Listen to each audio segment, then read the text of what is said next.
موجة غضب عارمة تطال اللاعب الجزائري ونجم ويست هام بن رحمة بعد إعلان تعاقده يوم أمس مع وكيل أعمال لاعبين إسرائيلي.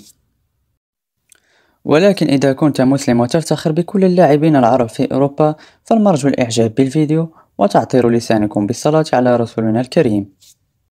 وبعدما قدم سعيد بن رحمة الجناح الجزائري البالغ من العمر 27 عام موسما استثنائيا مع نادي ويست هام، حيث سجل 12 هدفا في 52 مباراة رسمية في كل المسابقات المحلية والقارية، وسجل في نهائي المؤتمر الأوروبي.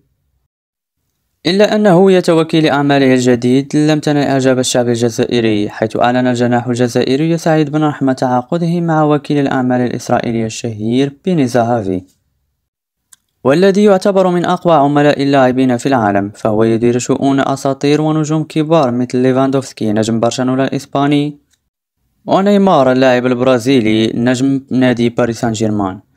ولكن اللاعب الجزائري بن رحمة خرج بتصريح خطير صدم فيه الجميع وخاصة الإعلام الغربي، حيث قال: لقد قدمت موسما استثنائيا مع نادي ويست هام هذا الموسم، لذلك فكرت في الانتقال إلى فريق كبير العام المقبل، وأعتقد أن مستواي حاليا يسمح بذلك، ولذلك تعاقدت مع وكيل أعمال قوي مثل بيني زهافي.